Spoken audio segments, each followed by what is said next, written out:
Hello everyone. अपन ने start किया था chapter life process 10th class के लिए। एक बार क्विक रिवीजन कर लेते हैं जो अभी तक पढ़ा है, उसके बाद आगे पढ़ाई शुरू करते हैं।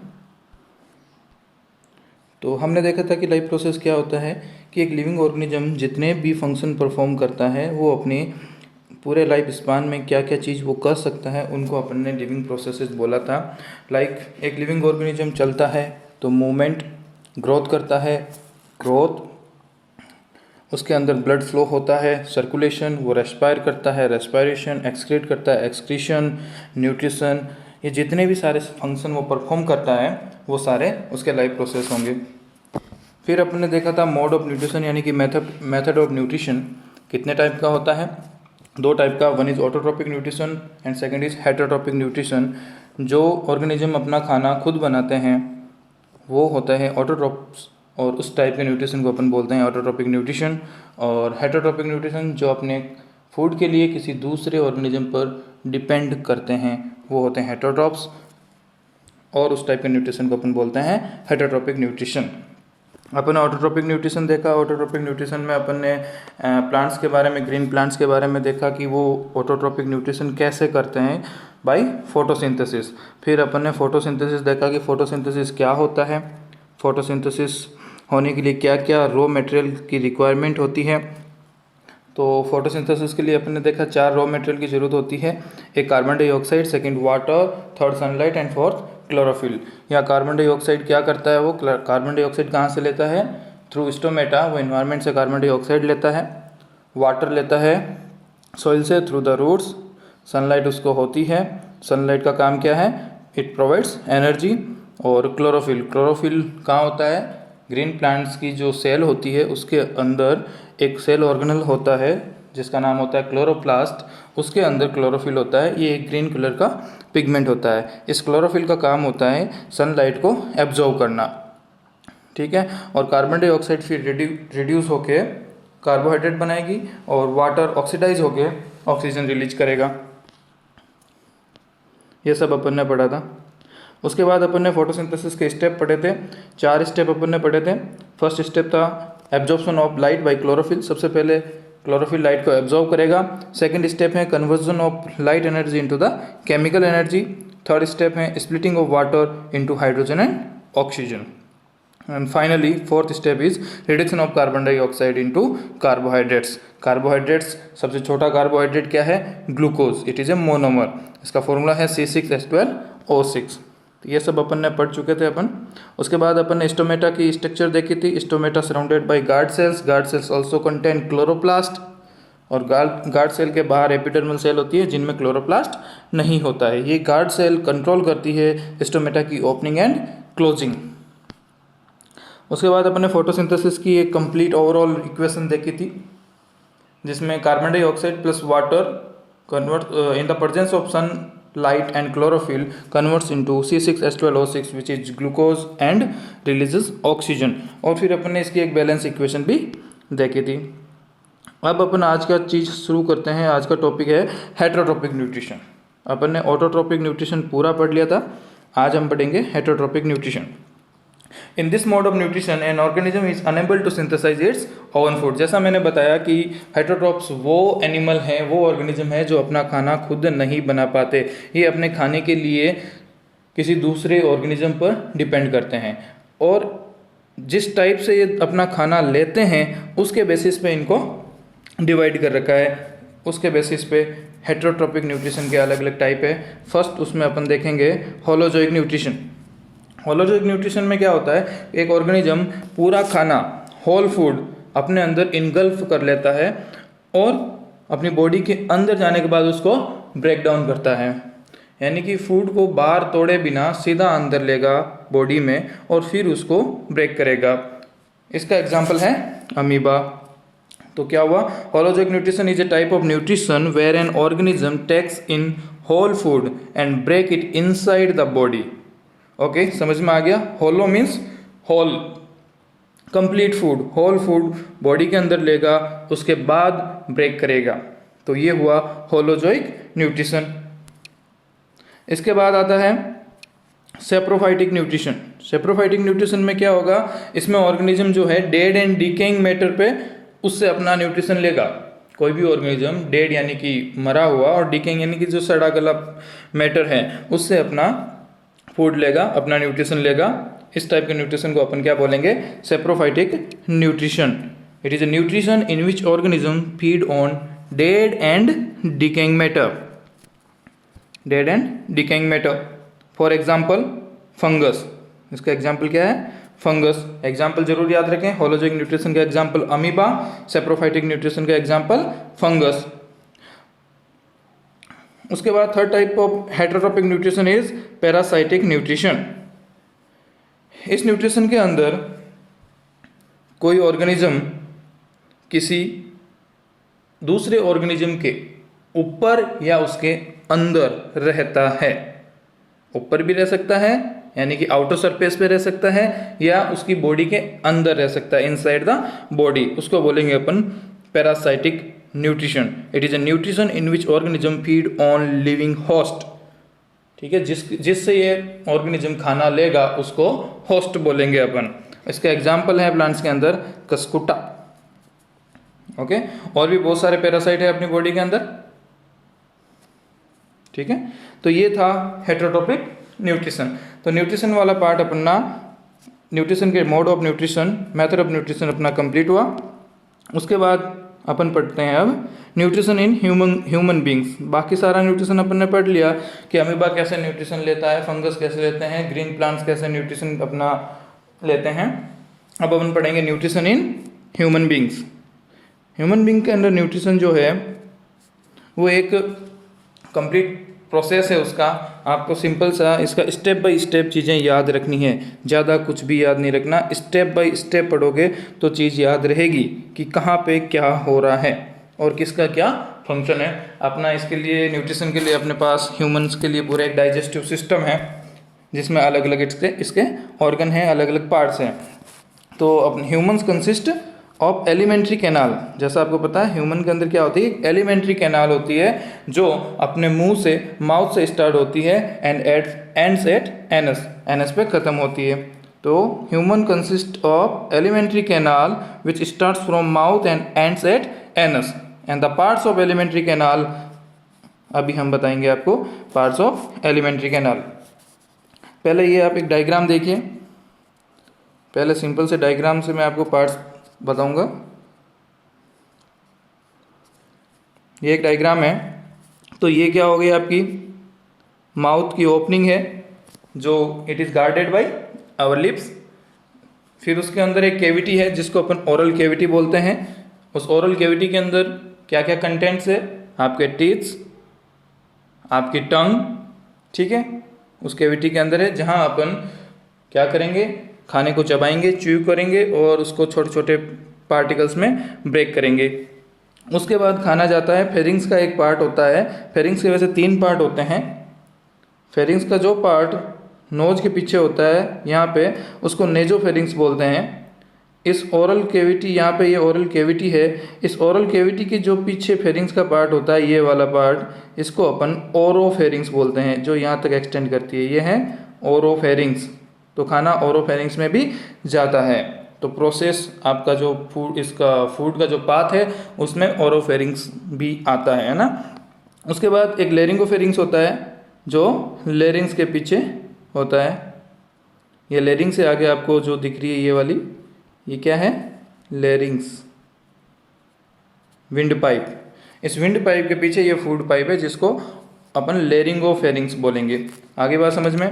इस लेरिंगोफेरिंग्स के आगे खाना जाता है अपनी इसोफेगस में। कहाँ जाता है, इसोफेगस में। इसोफेगस क्या है, एक 25 सेंटीमीटर लंबी एक फूड पाइप है, सिंपल सी फूड पाइप है। यहाँ पे किसी भी टाइप का डाइजेशन नहीं होता। कहाँ पे क्या डाइजेशन होता है वो मैं आपको बाद में एक साथ बताऊंगा। अभी आप सिंपल सी एक स्ट्रक्चर देख लीजिए। ये हो गई इसोफेगस जो एक 25 सेंटीमीटर फूड पाइप जैसे एक्ट करती है। इसोफेगस आई आपकी। इसोफेगस आने के बाद इसोफेगस कहाँ जा रही है, इसोफेगस जा रही है स्टमक के अंदर। ये क्या है, स्टमक, दिस इज स्टमक। ये इसोफेगस और स्टमक जहाँ कनेक्ट हो रही है ये वाला पॉइंट, यहाँ पे एक इंस्पेक्टर होता है। इंस्पेक्टर मीन्स एक मसल्स यहाँ पे मसल्स होती है, राउंड शेप की सर्कुलर मसल्स होती है जो इसको ओपनिंग को कंट्रोल करती है, रेगुलेट करती है क्लोज होना या ओपन होना। जैसे ही खाना आएगा ये डायलेट होगा, खाना स्टमक में जाएगा, लेकिन वापस ये कॉन्ट्रैक्ट हो जाएगा जैसे स्टमक का खाना वापस इसोफेगस में नहीं आए और वापस रिगर्जिटेट ना हो। फिर अपन स्टमक के पार्ट भी देखेंगे अलग से। स्टमक के बाद आती है स्मॉल इंटेस्टाइन। ये वाला पार्ट जो है स्टमक यहाँ एंड हुआ और यहाँ से ये स्मॉल इंटेस्टाइन है, और स्मॉल इंटेस्टाइन के बाद में लार्ज इंटेस्टाइन है। लार्ज इंटेस्टाइन के बाद लार्ज इंटेस्टाइन का ही पार्ट है रेक्टम, और उसके बाद एनस होता है जहाँ से अपन अपना वेस्ट एक्सक्रीट कर देते हैं। आगे बात समझ में?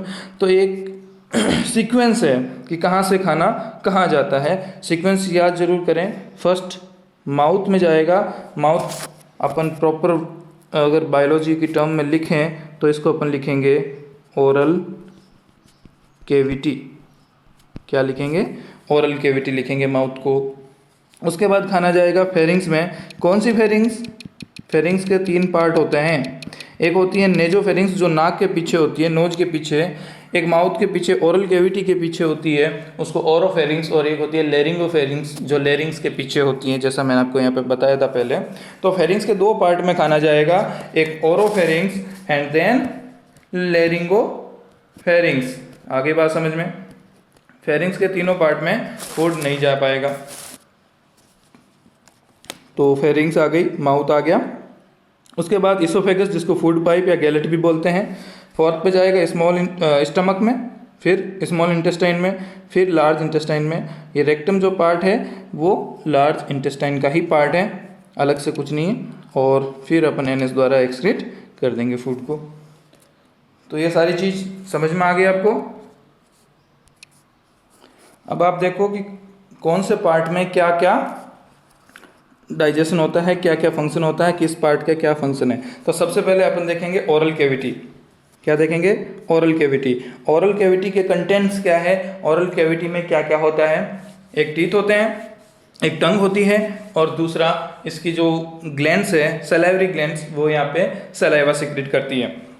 टीथ, अब हर एक चीज़ का फंक्शन है। टीथ का क्या फंक्शन है? It chews the food and breaks into small particles, ठीक है, जिससे उस पर एंजाइम्स अच्छी तरह से एक्ट कर पाए, सरफेस एरिया बढ़ जाए, एरिया ऑफ एक्शन बढ़ जाएगा, जिससे अच्छी तरह से डाइजेशन हो पाएगा, कंप्लीट डाइजेशन हो पाएगा।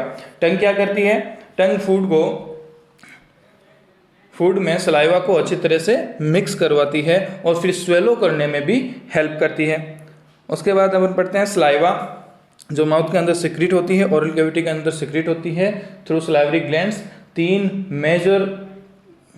3 पेयर्स मेजर सलाइवरी ग्लैंड होती है। One is parotid salivary gland, second is sublingual salivary gland, and third is submandibular salivary gland. ठीक है, इसको आगे डीप में जाने की आपको जरूरत नहीं है। इस सलाइवा में 3 पार्ट होते हैं। अपन यहाँ पे मैंने 2 ही लिखे हैं, एक म्यूकस और एक एंजाइम, दूसरा वाटर भी होता है, सीरस भी होता है ना। तो म्यूकस क्या करता है? अब हर एक चीज़ के काम है। म्यूकस सिक्रेट हुआ तो म्यूकस का काम है फूड को स्लिमी बनाना, चिकना बनाना, जिससे अच्छे से इजीली स्वेलो कर पाएँ अपन। एंजाइम्स, इसके अंदर सलाइवा के अंदर 3 टाइप के एंजाइम होते हैं। फर्स्ट होता है सलाइवरी एमाइलेज, जिसका दूसरा नाम है टाइलिन। यहाँ पे पी साइलेंट है बेटा, पी क्या है? साइलेंट है, ये टाइलिन है। फर्स्ट सलाइवरी एमाइलेज या टाइलिन, ये किस पे एक्ट करेगा? ये कार्बोहाइड्रेट्स पे एक्ट करेगा। किस पे? ये कार्बोहाइड्रेट का डाइजेशन करेगा, कार्ब्स का डाइजेशन करेगा। कार्ब का डाइजेशन करके क्या बनाएगा? ग्लूकोज, शुगर बनाएगा। फिर इसका सेकंड एंजाइम है सलाइवरी लाइपेज। ये सलाइवरी लाइपेज किस पे एक्ट करेगा? लिपिड्स पे, यानी कि जो फैट है उस पे एक्ट करेगा। ठीक है, लिपिड्स पे एक्ट करेगा। आगे बात समझ में? गुड। उसके बाद थर्ड एंजाइम है लाइसोजाइम, जो बैक्टीरिया वगैरह कुछ फॉरेन पैथोजन है, फॉरेन ऑर्गेनिज्म है, उनको मारने में काम आता है। आगे बात समझ में? ठीक है, तो ओरल कैविटी के अंदर तीन चीज़ें हैं, teeth, tongue and saliva. Teeth chew करेंगे खाने को, टंग उसमें अच्छी तरह से सलाइवा को मिक्स करेगी, और सलाइवा का काम क्या है, सलाइवा के अंदर म्यूकस होता है, उस म्यूकस से खाना चिकना बनता है, इजी स्वेलो हो पाएगा। एंजाइम्स होते हैं उनके अंदर जो खाने को, फूड को डाइजेस्ट करेंगे। सलाइवरी एमाइलेज एक एंजाइम है जो कार्बोहाइड्रेट को डाइजेस्ट करेगा। सलाइवरी लाइपेज है जो लिपिड को डाइजेस्ट करेगा। एंड लाइसोजाइम है जो फॉरेन हार्मफुल पैथोजन है उनको मारेगा। आगे बात समझ में। तो यहाँ पे आपका एक क्वेश्चन बनता है फंक्शन ऑफ सलाइवा। तो ये चीज़ इंपॉर्टेंट है। फंक्शन ऑफ सलाइवा क्या है, एक म्यूकस सीक्रेट होता है जिससे खाना स्लिमी बनता है, इजी स्वेलो हो पाएगा, और एंजाइम्स होते हैं जो डाइजेशन में हेल्प करेगा। वहाँ पे आपको इन एंजाइम्स के नाम और किस पे एक्ट करते हैं वो सारी लिखनी है। सलाइवा की जो पीएच होती है ये बेसिक पीएच होती है, यानी कि मोर देन 7। सलाइवा की पीएच कैसी, बेसिक, मोर देन 7 कितनी होती है, 7.4 होती है इसकी पीएच। सलाइवा की पीएच 7.4। आगे बात समझ में, ओके गुड। उसके बाद खाना कहाँ जाता है, मैंने बताया था फेरिंग्स में जाता है। फेरिंग्स के दो पार्ट में खाना जा पाता है, नेजोफेरिंग्स में खाना नहीं जाता है। वन इज ओरोफेरिंग्स जो ओरल कैविटी के पीछे है, वहां से खाना जाएगा नेजोफेरिंग्स में। नेजो नहीं, नेजो में खाना नहीं जाएगा, लेरिंगोफेरिंग्स में। कहाँ जाएगा, जो लेरिंग्स के पीछे है फेरिंग्स है, लेरिंगोफेरिंग्स में खाना जाएगा। आगे बात समझ में। उसके बाद यहाँ पे भी कोई डाइजेशन नहीं होता है, सिंपल पेरिस्टाल्टिक मूवमेंट होती है जो खाने को नीचे भेजती है। पेरिस्टाल्टिक मूवमेंट मतलब क्या होता है, कॉन्ट्रैक्शंस होते हैं, इनके सर्कुलर मसल होती है इसके अंदर, जिसमें कॉन्ट्रैक्शन होगा, रिदमिक कॉन्ट्रैक्शन होगा, यूनिडायरेक्शनल कॉन्ट्रैक्शन होंगे, एक ही डायरेक्शन में होगा, फ्रॉम अबाउ टू बिलो, जिससे खाना एक ही डायरेक्शन में यानी कि स्टमक की ओर यहाँ से जाए। उसके बाद खाना चला जाता है इसोफेगस में। It is a 25 centimetre long food pipe, it is also called gullet. इसके अंदर भी पेरिस्टाल्टिक कॉन्ट्रैक्शन होते हैं। There is no digestion in pharynx and oesophagus. इस चीज को याद रखें, फेरिंग्स और इसोफेगस में किसी भी टाइप का डाइजेशन नहीं होता है। और दूसरी बात कि डाइजेशन शुरू ही हो जाता है, ओरल कैविटी से स्टार्ट हो जाता है डाइजेशन, ठीक है। लेकिन फेरिंग्स एंड इसोफेगस के अंदर किसी भी टाइप का डाइजेशन नहीं होता है। सलाइवा में जो सलाइवरी एमाइलेज होता है जो कार्बोहाइड्रेट पे एक्ट करता है, कार्बोहाइड्रेट को डाइजेस्ट करता है, वो अराउंड 30% कार्बोहाइड्रेट का डाइजेशन ओरल कैविटी में ही कर देता है। आगे बात समझ में। उसके बाद खाना जाता है स्टमक के अंदर। कहाँ जाता है, स्टमक के अंदर। ये इसोफेगस देखो, और ये पूरा पार्ट क्या है, स्टमक का पार्ट है। आगे बात समझ में। जहाँ पे इसोफेगस और स्टमक जुड़ रहे हैं, यहाँ पे नोट करना, यहाँ पे मैंने कुछ बनाया है और कुछ नाम भी दिया है इसका, गैस्ट्रो इसोफेजियल इंस्पेक्टर बोलते हैं। यहाँ पे सर्कुलर मसल्स होती है, स्ट्रॉन्ग मसल्स होती है जो इसकी एंट्री को रेगुलेट करती है कि खाना भाई ऊपर से नीचे ही आए, वापस नीचे से ऊपर न जाए। जैसे ही खाना आएगा ये डायलेट हो जाएगा, यहाँ से फूड स्टमक में चला जाएगा, लेकिन वापस स्टमक से इसोफेगस में न जा पाएगा इन नॉर्मल कंडीशंस। ओके, अब स्टमक के अपन पार्ट्स देखो। आप स्टमक के कुछ पार्ट्स हैं जो मैंने यहाँ लिखे हैं। There are 3 parts of stomach. One is cardiac part which is this part, जो सबसे ऊपर होता है, थोड़ा सा कर्वी होता है, ऊपर की ओर घुमा हुआ होता है, ये होता है fundus part. Second cardiac part, and third pylorus, and एक बॉडी पार्ट और भी होता है ना, एक बॉडी भी होता है। आपको इतना ये सब इतना डीप में जाने की जरूरत नहीं है आपके स्टैंडर्ड के हिसाब से, 10th स्टैंडर्ड के हिसाब से। और यहाँ से यहाँ स्टमक खत्म हो जाता है, यहाँ पे शुरू होता है आपका ड्यूडेनम, स्मॉल इंटेस्टाइन शुरू हो जाती है ड्यूडेनम, अपन बताएंगे आगे, ठीक है। ये ड्यूडेनम और स्टमक के बीच में भी एक इंस्पेक्टर होता है, सर्कुलर मसल होती है जिसका नाम है पाइलोरिक इंस्पेक्टर। ये यहाँ पे स्टमक और स्मॉल इंटेस्टाइन के बीच में खाने को रेगुलेट करती है, फूड के ट्रांसपोर्ट को रेगुलेट करती है कि सिर्फ फूड जो है स्टमक से स्मॉल इंटेस्टाइन में ही आए, वापस स्मॉल इंटेस्टाइन से स्टमक में ना जाए। आगे बात समझ में? ठीक है। अब देखिए स्टमक के अंदर भी कुछ ग्लैंड्स होती है, उन ग्लैंड्स का नाम अपन बोलेंगे gastric glands. Gastric word stomach के लिए यूज होता है और उन ग्लैंड्स को अपन बोलेंगे गैस्ट्रिक ग्लैंड्स। आगे बात समझ में? इन गैस्ट्रिक ग्लैंड्स क्या क्या सीक्रेट करती है? One is mucus, second HCl, third enzyme है gastric lipase and fourth is also an enzyme which is pepsin. आगे बात समझ में? 1 2 3 4 चार चीजें सीक्रेट होती है गैस्ट्रिक ग्लैंड से स्टमक के अंदर।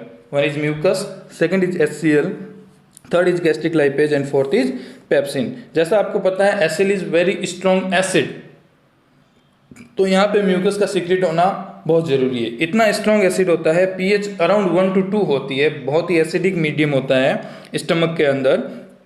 तो ये HCl स्टमक की वॉल को ही जला ना दे, इसके लिए एक वहाँ पे म्यूकस की कोटिंग होती है, म्यूकस की लेयरिंग होती है स्टमक की वॉल के अराउंड, जिससे HCl डायरेक्ट स्टमक की वॉल पे एक्ट ना करें, डायरेक्ट कांटेक्ट में ना आए। आगे बात समझ में? उसके बाद गैस्ट्रिक लाइपेज की बात करें। गैस्ट्रिक लाइप इनका म्यूकस का काम हो गया protection from HCl, it protects stomach wall from HCl। अब HCl का क्या काम है? ये HCl जो है इस पेप्सिन एंजाइम को एक्टिवेट करता है। ये पेप्सिन जो है वो पेप्सिनोजन फॉर्म में सिक्रीट होता है। किस फॉर्म में सिक्रीट होता है? ये जो पेप्सिन है वो पेप्सिनोजन फॉर्म में सिक्रीट होता है।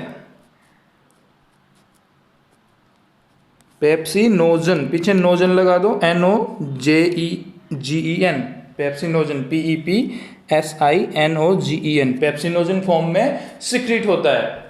वो एक इनएक्टिव फॉर्म है। ये पेप्सिनोजन जो फॉर्म है वो पेप्सिन की इनएक्टिव फॉर्म है। उस इनएक्टिव फॉर्म को एक्टिव फॉर्म जो कि पेप्सिन है, pepsin is A active form of pepsinogen, इस एक्टिव फॉर्म में कन्वर्ट करता है HCl। आगे बात समझें?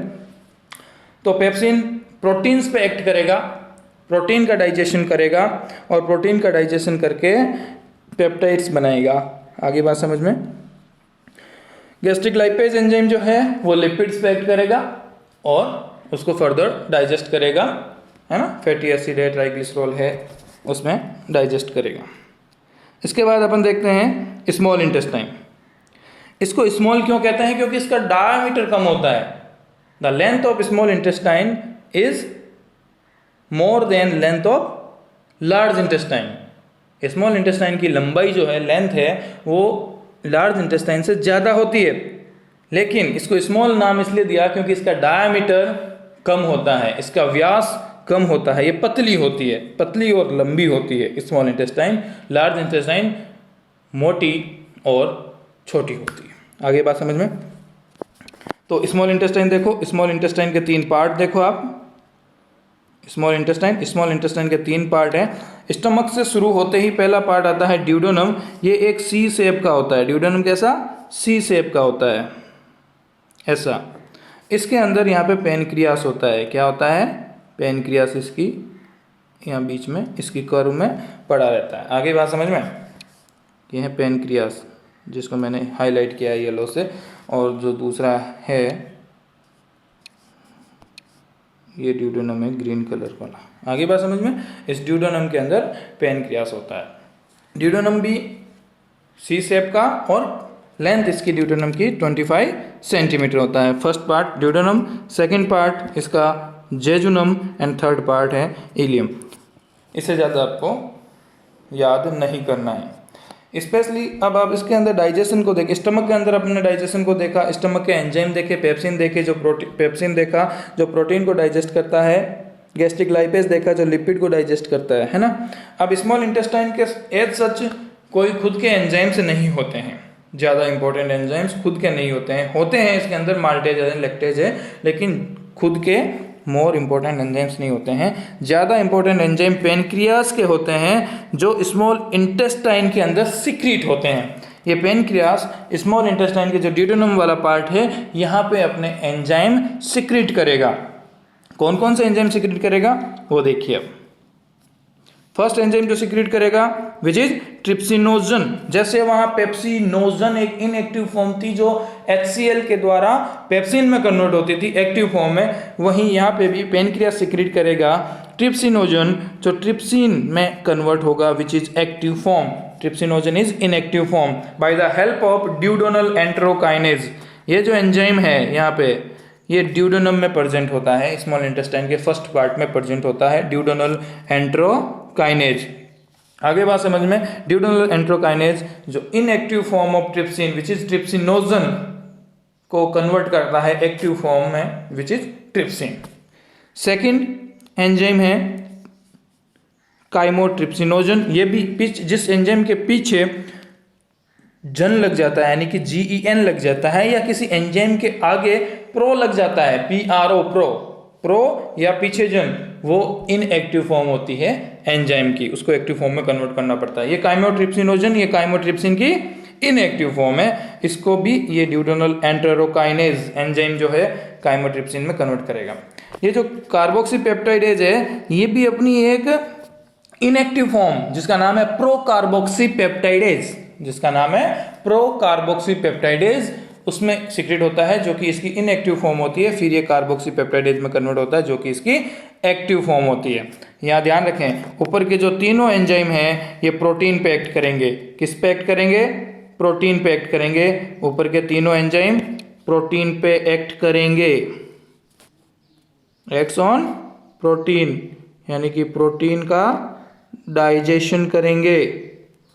ऊपर के तीनों एंजाइम प्रोटीन का डाइजेशन करेंगे, ट्रिप्सिन, काइमोट्रिप्सिन एंड कार्बोक्सीपेप्टाइडेज, तीनों एंजाइम किसका डाइजेशन करेंगे? प्रोटीन का। उसके बाद देखो फोर्थ एंजाइम पैनक्रियाटिक लाइपेज, ये किसका डाइजेशन करेगा? लिपिड का डाइजेशन करेगा। किसका डाइजेशन? लिपिड का डाइजेशन। और फिफ्थ एंजाइम पैनक्रियाटिक एमाइलेज, एक था सलाइवरी एमाइलेज, सलाइवरी लाइपेज जो सलाइवा ग्लैंड में होते हैं, सलाइवा के अंदर जो लाइपेज और एमाइलेज होते हैं उनको सलाइवरी एमाइलेज, सलाइवरी लाइपेज कहते हैं। जो पैनक्रियास द्वारा लाइपेज और एमाइलेज सिक्रीट होंगे इसको अपन pancreatic lipase and pancreatic amylase बोलेंगे। आगे बात समझ में, लाइपेज लिपिड पे एक्ट करेगा और एमाइलेज कार्बोहाइड्रेट पे एक्ट करेगा, कार्ब्स पे एक्ट करेगा। कार्ब्स पे एक्ट करके फाइनली क्या बनाएगा? ग्लूकोज। और लिपिड पे एक्ट करके फाइनली क्या बनाएगा? Fatty acids. और प्रोटीन पे जो एंजाइम एक्ट करते हैं ये ट्रिप्सिन, काइमोट्रिप्सिन एंड कार्बोक्सीपेप्टाइडेज, ये प्रोटीन से फाइनली क्या बनाएंगे? Amino acid. सबकी स्मॉलेस्ट यूनिट जो है वो सब लास्ट में बनती है। आगे बात समझ में, फिर अपन डाइजेशन देख लिया। स्मॉल इंटेस्टाइन में एक चीज और देखें आप, मैं यहाँ साइड में लिख रहा हूं, स्मॉल इंटेस्टाइन के अंदर विलाई होते हैं। क्या होते हैं? विलाई। ये फिंगर लाइक प्रोजेक्शंस होते हैं स्मॉल इंटेस्टाइन के अंदर, फिंगर लाइक प्रोजेक्शंस होते हैं स्मॉल इंटेस्टाइन के अंदर। देखिए ऐसे, ये स्मॉल इंटेस्टाइन की मैं बना रहा हूं, ये फिंगर लाइक प्रोजेक्शन होते हैं स्मॉल इंटेस्टाइन के अंदर। ये है स्मॉल इंटेस्टाइन की अंदर की कैविटी, और इस कैविटी के अंदर यहाँ आपका फूड रहता है, डाइजेस्टेड फूड। ठीक है, तो यहाँ पे ये जो विलाई है, विलाई किनको बोल रहे हैं अपन? दीज आर विलाई, ये है विलाई। आगे बात समझ में, ये विलाई क्या कर देते हैं? अब इसको देखो, आप लंबा करके देखो तो इसकी सरफेस एरिया कितना बढ़ जाता है? तो villi increases the surface area of the small intestine. Villi increases the surface area of small intestine, और जितना ज्यादा सरफेस एरिया उतना ज्यादा इस डाइजेस्टेड फूड का एब्जॉर्प्शन होगा ब्लड के अंदर। आगे बात समझ में, तो स्मॉल इंटेस्टाइन के अंदर मैक्सिमम डाइजेशन होता है और मैक्सिमम एब्जॉर्प्शन होता है। ऑलमोस्ट सारा डाइजेस्टेड फूड जो है यहां से एब्जॉर्ब हो जाएगा थ्रू दीज विलाइज। इन विलाइज के अंदर ब्लड वेसल्स होती है, तो यहां से खाना डिफ्यूजन के द्वारा और अदर एक्टिव प्रोसेसेस के द्वारा अंदर चला जाएगा ब्लड स्ट्रीम के अंदर, और ब्लड के through each and every cell of body तक पहुंच जाएगा। आगे बात सारी समझ में, तो स्मॉल इंटेस्टाइन के अंदर maximum digestion and maximum absorption होता है। उसके बाद अपन देखते हैं लार्ज इंटेस्टाइन। इसके भी 3 पार्ट होते हैं। लार्ज इंटेस्टाइन के 3 part, caecum, colon and rectum. First part is caecum, second part colon and third part rectum. अब इस कोलोन के भी वापस से 3 पार्ट होते हैं जो मैं उस डायग्राम में आपको बताऊंगा। First is ascending colon, second is transverse colon, third is descending colon and fourth is sigmoid colon. आगे बात समझ में? तो लार्ज इंटेस्टाइन के अंदर कुछ डाइजेशन नहीं होता, कुछ डाइजेस्टिव एंजाइम्स नहीं होते हैं स्पेशली, लेकिन यहाँ पे जो बचा कुचा कुछ एब्जॉर्प्शन है, कुछ मिनरल्स का, कुछ वाइटामिन्स का, और जो भी वाटर पीछे बच गया है, वाटर, मिनरल्स एंड वाइटामिन का एब्जॉर्प्शन यहाँ पे लार्ज इंटेस्टाइन के अंदर हो जाता है। आगे बात समझ के अंदर? Very good. अब देखिए, आपको बता रहा था मैं लार्ज इंटेस्टाइन के पार्ट। यहाँ से देखिए, यहाँ से शुरू होती है, अपन ऐसे समझ लीजिएगा, यहाँ से क्लियर दिखेगी नहीं।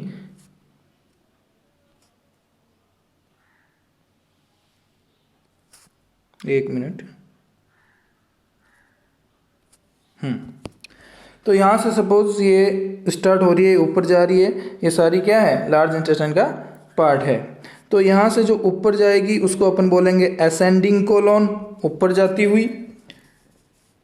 ये रही, सॉरी, ब्लैक कलर वाली जो है, ब्लैक कलर वाली, ग्रीन वाली स्मॉल इंटेस्टाइन है, ब्लैक वाली लार्ज इंटेस्टाइन है। अच्छे से दिख रही है आपको? ये जो ऊपर जा रहा है, ये जो यहाँ पे पार्ट, फर्स्ट पार्ट सिक्कम, क्या पार्ट है ये? First part Sikkim. सिक्कम से अपेंडिक्स लगा है, दिख रहा है आपको, ये छोटा सा पार्ट है, ये अपेंडिक्स है ना।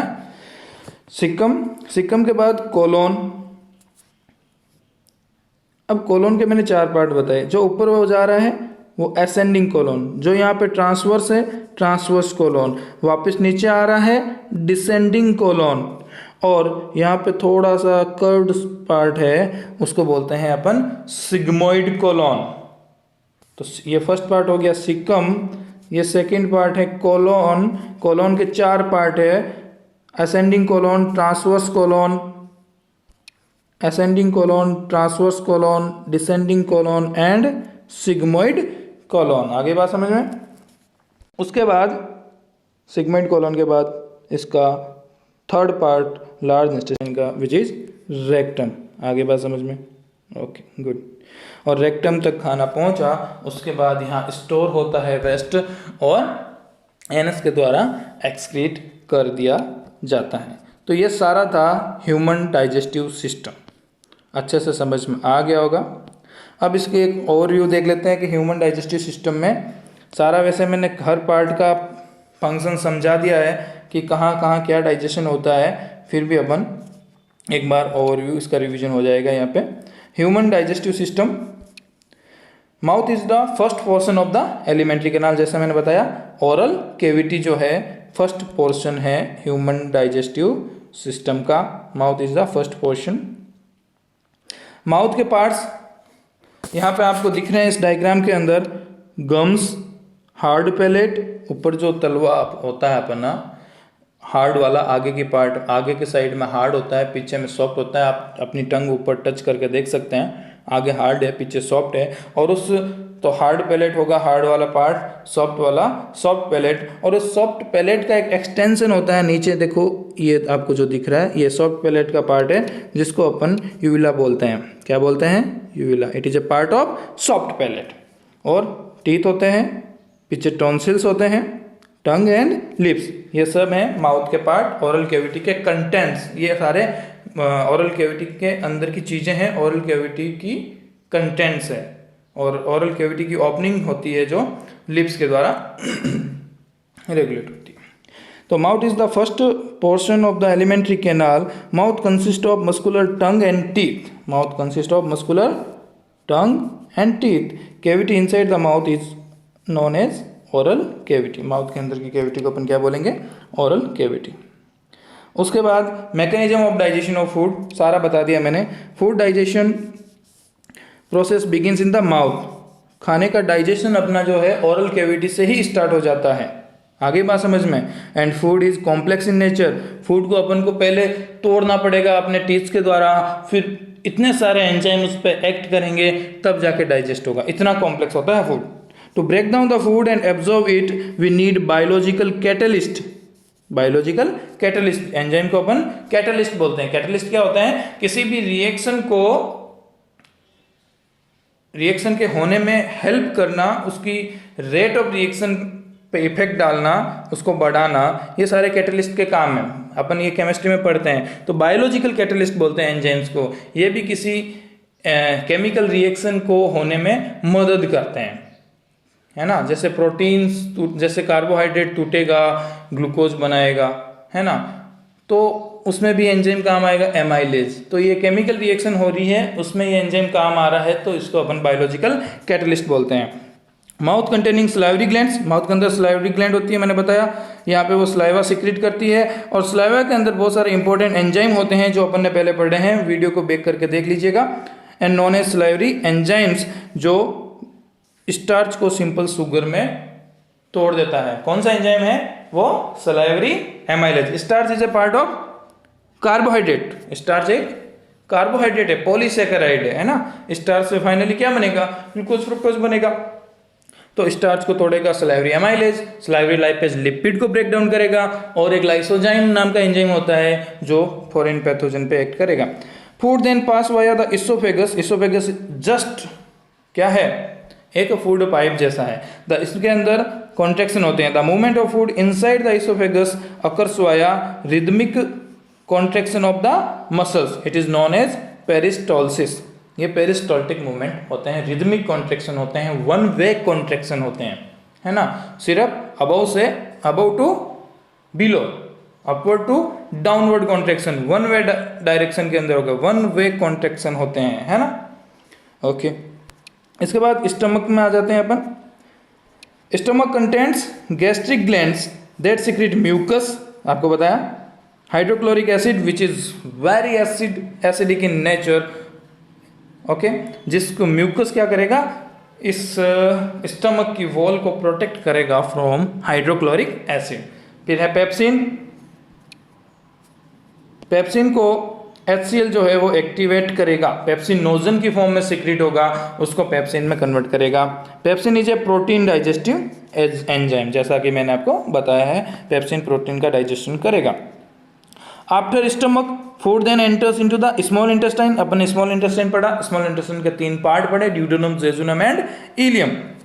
Small intestine is larger in herbivorous, जो पेड़ पौधे खाते हैं उनके अंदर स्मॉल इंटेस्टाइन बड़ी होती है, क्योंकि वो सेलुलोज खाते हैं ना। प्लांट की सेल वॉल किसकी बनी होती है? सेलुलोज की। अपने अंदर, ह्यूमंस के अंदर सेल वॉल नहीं होती, यानी कि सेलुलोज नहीं होता, अपन सेलुलोज नहीं खाते हैं। तो हर्बीवोरस जब सेलुलोज खाते हैं, वो भी एक कॉम्प्लेक्स कार्बोहाइड्रेट है, तो उसके डाइजेशन के लिए स्मॉल इंटेस्टाइन थोड़ी बड़ी होती है as compare to carnivorous. Okay, complete digestion of carbohydrate, protein and fat occurs in the small intestine. मैंने बताया आपको, maximum digestion and absorption, complete digestion of carbohydrate, protein and fat, सारे जितने भी अपनी मैक्रोन्यूट्रिएंट्स है, अपने carbohydrate, proteins and fats are macronutrients. तो इन सब का डाइजेशन स्मॉल इंटेस्टाइन में होता है। स्मॉल इंटेस्टाइन के अंदर इन तीनों के लिए एंजाइम्स होते हैं। आगे बात समझ में, जो पेनक्रियास सिक्रीट करता है। Very good. Small intestine receives secretion from pancreas and bile from the liver. Pancreas से पेनक्रियाटिक एंजाइम सिक्रीट होंगे, बाइल से bile acids and bile salt जो है वो सिक्रीट होंगे, जो कि लिपिड के डाइजेशन में हेल्प करेंगे आपको, है ना। Bile helps in the emulsification of fats which whereas pancreas secretes enzymes such as trypsin for protein digestion। इसके अलावा पेनक्रियाटिक लाइपेज है जो फैट के लिए है, लिपिड के लिए है, पेनक्रियाटिक एमाइलेज है जो कार्बोहाइड्रेट के लिए है ना। Intestinal wall also contain glands that secrete intestinal juice. Intestine के अंदर, स्मॉल इंटेस्टाइन के अंदर आपको मैंने बता दिया कि सब कुछ डाइजेस्ट हो जाएगा, कंप्लीट डाइजेशन हो जाएगा, तीनों मैक्रोन्यूट्रिएंट्स का डाइजेशन हो जाएगा, और लगभग फूड का वापस एब्जॉर्प्शन भी हो जाएगा, डाइजेस्टेड फूड का एब्जॉर्प्शन हो जाएगा। Maximum digestion and maximum absorption took place in small intestine. आगे बात समझ के अंदर? Okay good. जैसा मैंने बताया कि स्मॉल इंटेस्टाइन की वॉल के अंदर क्या होते हैं, विलाई होते हैं, that increases the surface area for food absorption. Finger like projections होते हैं स्मॉल इंटेस्टाइन के अंदर, जिनको अपन विलाई बोलते हैं, ऐसे, जिनसे उनका क्या बन जाएगा, इसको आप लंबा करके खींच के देखोगे तो कितना एरिया है, बहुत ज़्यादा एरिया है। कहाँ कहाँ पे एंजाइम्स एक्ट कर सकते हैं, यहाँ से जो पूरा इतना बड़ा एरिया है। और ये अगर सीधा होता तो एरिया कम होता, कम एब्जॉर्प्शन हो पाता। आगे बात समझ के अंदर? जैसे इससे कंपेयर करो, यहाँ पे इतना सा लेंथ का एरिया है, यहाँ पे एब्जॉर्ब हो सकता है, इसमें कितने एरिया पे एब्जॉर्प्शन हो सकता है? तो ये विलाई होते हैं स्मॉल इंटेस्टाइन के अंदर, जो increases the surface area for the food absorption. ठीक है। उसके बाद the unabsorbed food then transferred to the large intestine where water is absorb. Mainly water वहाँ से लार्ज इंटेस्टाइन से एब्जॉर्ब होगा, साथ में कुछ मिनरल्स एंड विटामिन्स अगर कुछ बचे हुए हैं तो वो भी एब्जॉर्ब हो जाएगा। Then undigested food is stored in the rectum and expelled out from the anus. आगे बात समझ में अंदर? तो यहाँ पे अपना कंप्लीट हो जाता है डाइजेस्टिव सिस्टम।